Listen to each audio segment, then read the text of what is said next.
Hello and welcome to a 1v1 game between Anotand and Beasty. Here we are on Cliffside with Beasty playing as the Japanese in yellow, and to the north it is going to be Anotand playing as the Byzantines in blue.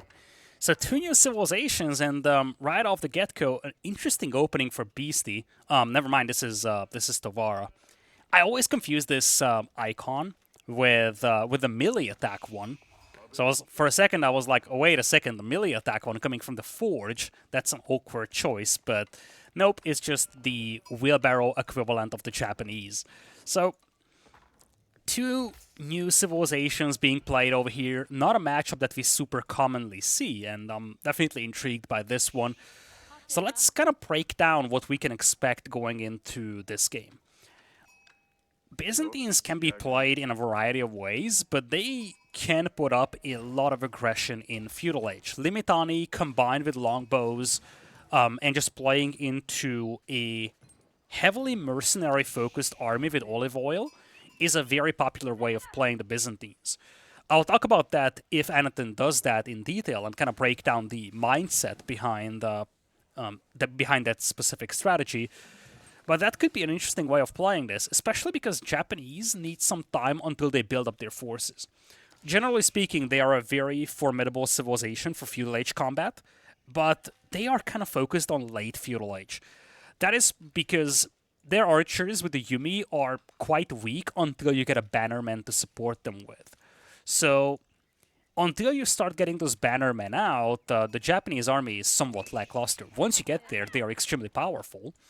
But until you don't have any bannermen, I actually fancy the Byzantines in this matchup. For now, it's only one cistern for Anotand. Lovely placement, by the way. Has the gold, the food, and the wood under its influence. We're either going to see a lumber camp here, or a lumber camp here, and then a second cistern being built nearby. And it's a grand winery build here for Anotand. So, with these walls coming up and a grand winery on the way, we could see a semi-fast castle approach with the winery, which is something that we very commonly see from Byzantines as well. The concept of using the winery here is that you do have a lot of olive oil stacked up, and you can either turn that into mercenaries in Feudal, or even better, mercenaries in Castle Age. Speaking of mercenaries, interesting to note is that he could get some very high-quality mercenaries from this neutral market, which is on his side of the map. Mercenary Royal Knights and Mercenary Horse Archers, both of these are exceptionally good units, and when you look at the olive oil cost on these, it's actually a pretty good deal. On the other market, you could be getting Sipahi and Mercenary Crossbows. I really have the feeling that this trade post is immensely more valuable when it comes to mercenaries. Kura Storehouse on the way here for Beasty. Of course, this is a landmark that I really love. In fact, I think at some point I'm going to make a top 5 landmarks, in my opinion, in the game tier list. And this is actually a very strong candidate. So, the issue that we often talk about in broadcasts and when we commentate high-level games is that when you have to transition to farms, you lose a lot of momentum. So the fact that you have a landmark that spawns you a bunch of farms is immensely valuable because you never really have to make this strong and quick farm transition. It's much more gradual, and it means that you never really lose that much momentum. Now, the placement is interesting as well. Some of the farm spots are blocked by trees, which means that there is going to be some passive resource income from those trees. As you see, generates wood instead when farmland becomes full. So by blocking parts of the Kura Storehouse farm spots, you actually will get a passive wood trickle for Beasty.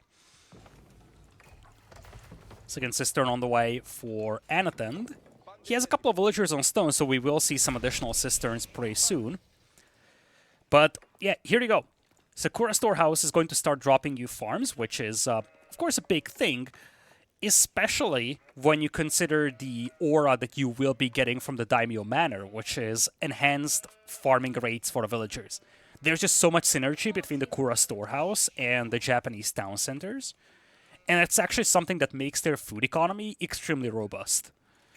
Now, on the other side, for Anotand, there's not much to complain about either. You see, he's going to have a lot of olive oil, decent resource income from these berries as well. Now, if he opts to go for a Feudal Age combat, he's going to do so probably playing longbows as mercenaries. And in fact, there is the mercenary house coming in, scouted immediately by Beasty. But it's the Silk Road option. Now, personally, I love this mercenary contract because javelin throwers are a very good unit to support the Byzantine army with. Same thing with camel riders. Specifically, camel riders and javelin throwers are immensely good support units, and they make the Byzantine army a lot more versatile than what you would just get from your ordinary units that you can build on a barracks. So there is a lot of merit in this, but this is more meant for Castle Age. In fact, you see Anotand is piling up resources for Castle. He will have a lot of olive oil to spend when he gets to Castle Age, but this mercenary house was built for Castle Age. The thing I wanted to touch on is that, especially when you play Feudal Age longbows with the mercenary house, the concept is that instead of spending your wood on archer-type units, you can spend your wood on making farms. And at the same time, from the olive oil, get some archers going. So this way you, once again, escalate your economy and make that farm transition happen without missing out on military production. Now Beasty, he is going into Castle Age himself, will be scouted immediately by Anotand. Nothing crazy back at home. Went for one defensive tower. Apparently this was torched a little by the scout, but nothing significant happening here. If Anotand sees all these gold miners, he should know that his opponent is going into Castle Age. I kind of touched on that in one of the previous casts I did. If you see this many villagers on a gold in Feudal Age, that's a pretty good indication that your opponent wants to go to Castle. Unless your opponent is playing something like French and he's using all that gold for knights. First couple of javelins on the way. Now Beasty is going to play into Horsemen, and I feel like if he's rushing Castle against the Byzantines, then Mounted Samurai are actually a really good unit to go for. That alone is not going to be enough for Beasty though, because Anotand can respond to that immediately with Camel Riders. Part of the reason why this mercenary contract is so effective is because you do get Camel Riders, so you have an immediate response to enemy heavy cavalry in Castle Age. Golden Horn Tower coming in for the Mercenaries, and on the other side, Floating Gate here for Beasty. Javelin throwers might find an angle, and indeed, Beasty is forced to replace the Floating Gate. That wasn't the initial spot he wanted to place it at, but had to cancel it because of these Javelin throwers approaching. So Floating Gate underwent some changes in one of the more, I'm not going to say recent balance patches, but if you've been playing the game and if you've been playing Japanese, you know about this change already. Now the Yorishiro spawn in the hands of Shinto priests. Now the reason why that's important is because the moment you get to Castle Age, you get a Shinto priest, so you can start collecting relics. Horsemen coming in from Beasty. That's only 3 javelin throwers, one of them heavily damaged. This should be an easy cleanup, especially when you get a volley from the tower as well. One horseman is actually heavily damaged, but with the help of the tower, this is an easy cleanup. Indeed. Well, as I'm saying that, a horseman dies, but Scout should be able to clean this up. If not, then I don't know, you just make another horseman or something. That javelin thrower is going to be so annoying. Interesting location for Beasty's Shinto Shrine here. So, what this tells me is that he wants to contest these 2 relics very heavily, and he's going to leave these for a later time. So he wants to take away the relics from his opponent's side. And by placing the Shinto Shrine over here, he kind of decreases the distance to walk for the Shinto priest between the relics and his monastery. On the other side, some Limitani coming in, no surprise on that front from Anotand. He does have 4 cisterns now. Doesn't have a lot of farms though. Or, well, olive groves, I should say. Right now he's just making a couple of Limitani. I actually wonder where he's going with this. For now, he's just building up eco, 1 TC. He does have a decent economy. But it's not like he's got anything super duper powerful. He's walling very actively. I'm actually wondering if he's playing into Imperial here, which kind of sounds crazy, but on this map it's probably not that crazy. He tried collecting some relics, but got picked apart as he was doing so. And it kind of means that Beasty should have the majority of the relics. 1, 2 completely uncontested by Anotand, and some mounted samurai roaming the map as well. And this one from the east was already taken. Second one will be taken as well. Beasty could be sitting on 4 relics here. Not the nicest wall ever, but so be it. Anotand is playing super defensive here. He's now getting some camels going. Got a lot of olive oil to work with. And of course, having the Golden Horn Tower, it also means that you will get some additional mercenaries. Mounted Samurai cannot get the kill. I think that wasn't the kill, right? Beasty does have a worker kill. Actually, that's Anotand. Beasty just now got a worker kill himself. 3 relics on the way for Beasty, though. That is the main show. He's kind of just using this mounted samurai aggression as a diversion. Speaking of diversion, this is something that Beasty loves to do. Just pop the Wololo, distract the opponent, and while he's doing so, maybe get some efficient raids going. That was the plan, hitting the berries here. He goes for the Wololo, Anotand checks out what's going on, and then he hits the berry villagers. Beasty so far, only 1 worker kill though, so credit Anotand for being able to keep all these villagers alive with all the mounted samurai running around. Speaking of which, there is a Yorishiro in the stable, so it only takes 12 seconds to make the mounted samurai. And that's part of the reason why Beasty has so many of them. Lost a couple in this engagement, and they are debuffed by the enemy camels as well. But now Beasty is going to make a switch into apparently just samurai, no spearmen. Now, one thing to note is that Beasty has access to all 3 sacred sites, and Anotand has kind of walled them out. So if Anotand is just playing very defensive back at home, Beasty can grab all 3 sacred sites. So, Beasty is going to respond to the Limitani with some samurai. He won't really have anything that deals with the camels directly, but the camel production for Anotand is heavily bottlenecked by the availability of olive oil. So I don't think that Beasty needs to worry about being overrun with camels. It's more about just a couple of camels on the field supporting. He is going to make a couple of spears to deal with that, most likely.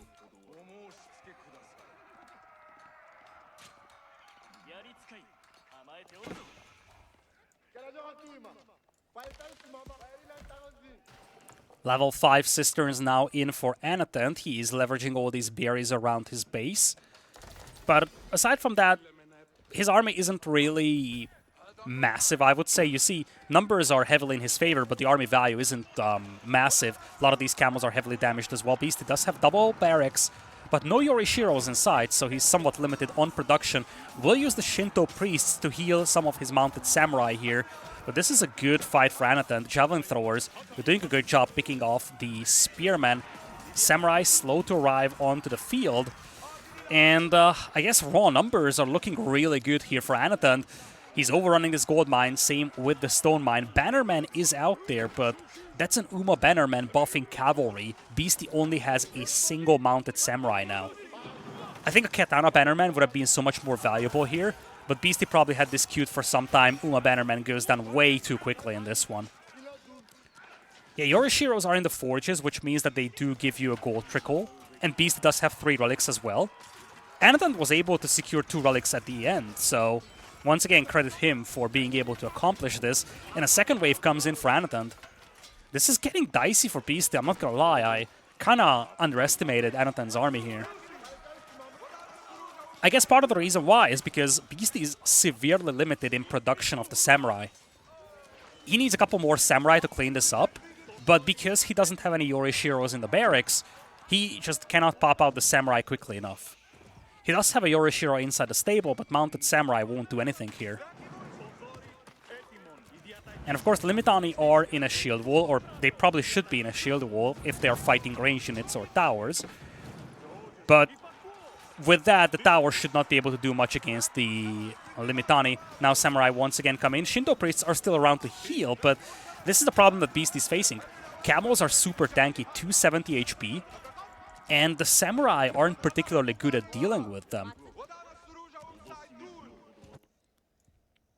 At the end, Anotand gets 2 relics, and this is definitely an okay position for him now.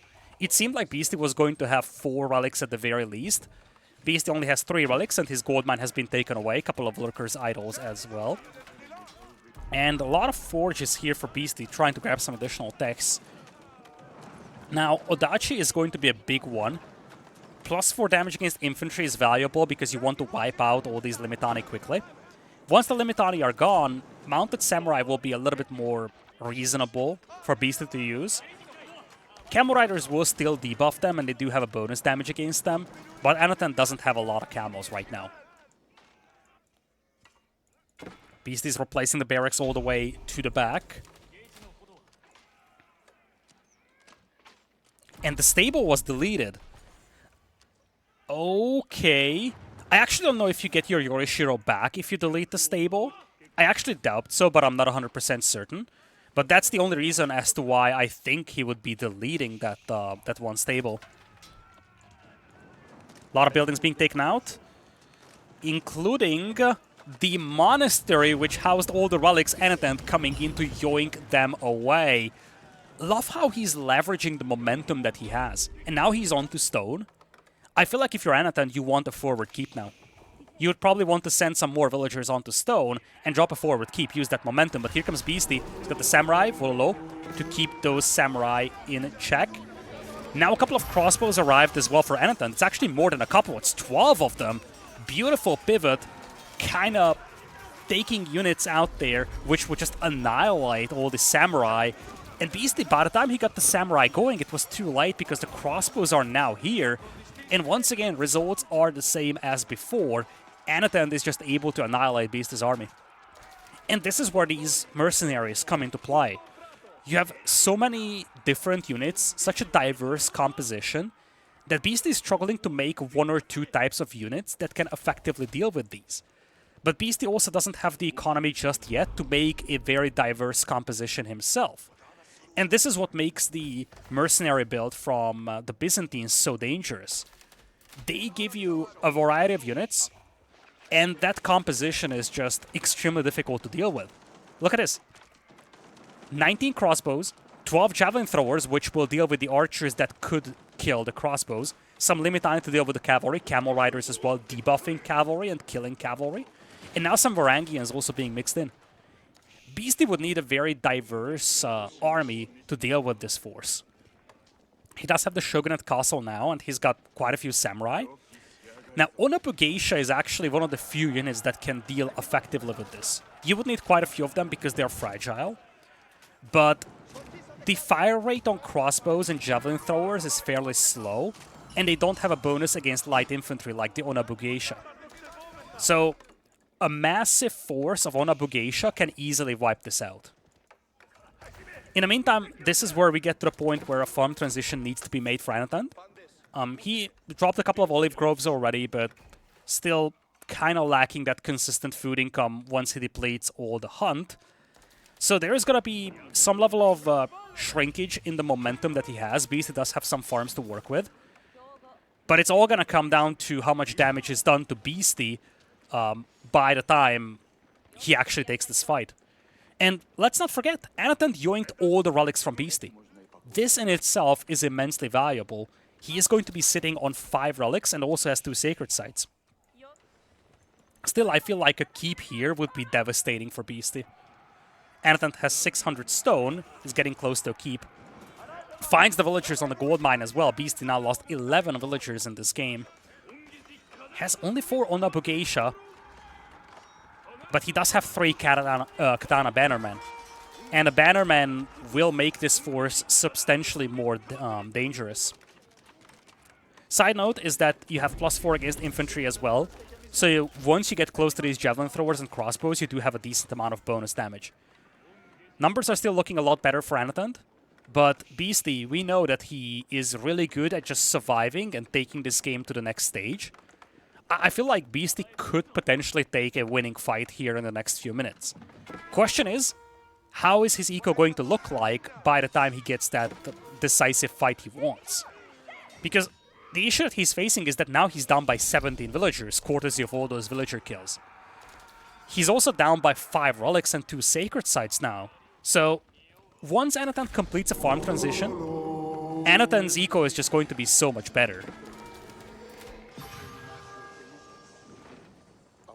Camel Riders now used as a raiding party, something that's difficult to clean up because in order to match their mobility you need to have cavalry, but they're just good against cavalry, so you can't really fight them. Nice little mangonel shot though. Beastie's climbing the hill and he just wants one decisive engagement in the enemy base. Springald pops out for Anotand. Beastie does not have a single Springald on his own. Needs to take out that Springald before it wipes out the mangonel. Mangonel was hit. Villager might be pulled to heal this, but bannermen are arriving on the front line though. Army numbers looking slightly better for Anotand, but when you look at the army value, it's kind of neck and neck, although I keep forgetting if that includes mercenaries. I don't think it does. And if it doesn't, then the army value should be heavily in the favor of Anotand. Outpost with mangonel emplacements as well. That's such a nice touch here by Anotand, making it so much more difficult for Beast to break out of his base.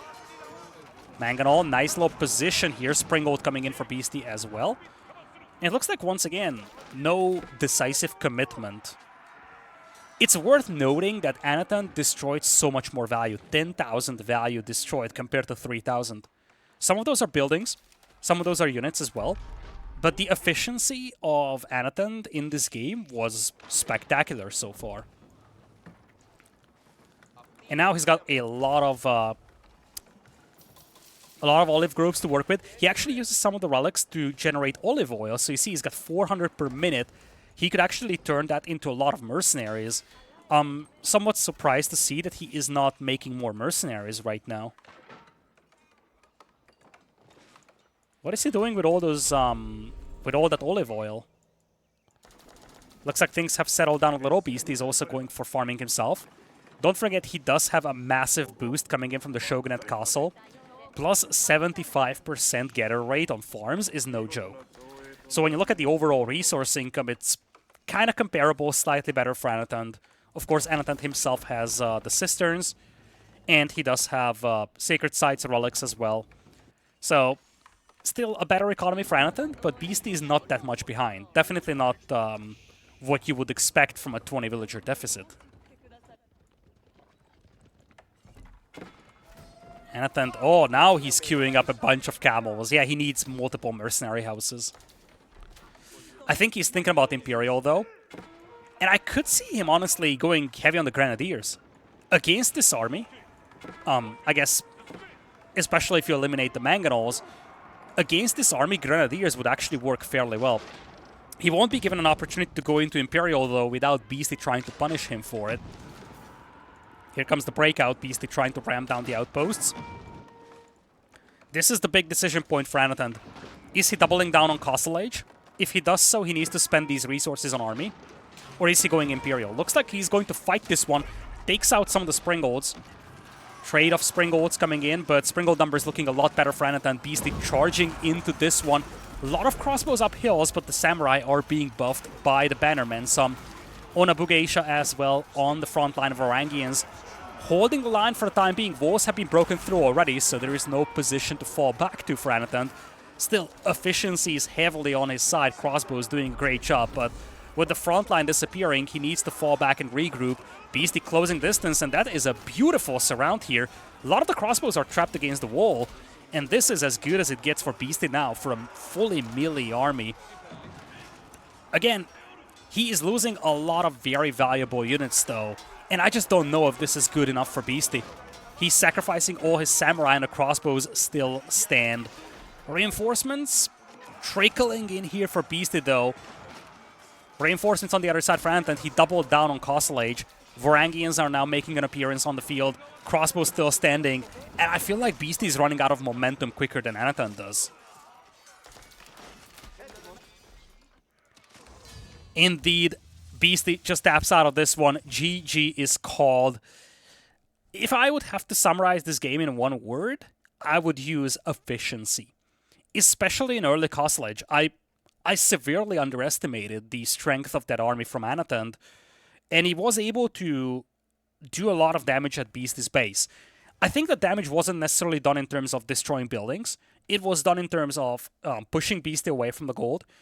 It was done in terms of being able to pick off a couple of villagers with those camels raiding.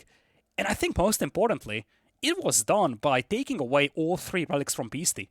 Beastie had such a good start to Castle Age with collecting relics and taking sacred sites, but all of that fell apart with this counterattack by Anotand.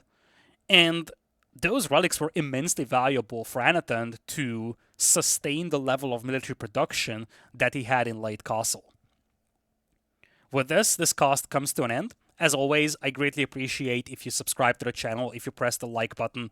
Those metrics help me greatly. Feedback, of course, is always welcome down in the comments below as well. Hopefully, you've enjoyed this cast. Thank you so much for watching, and I'm going to see you in the next cast.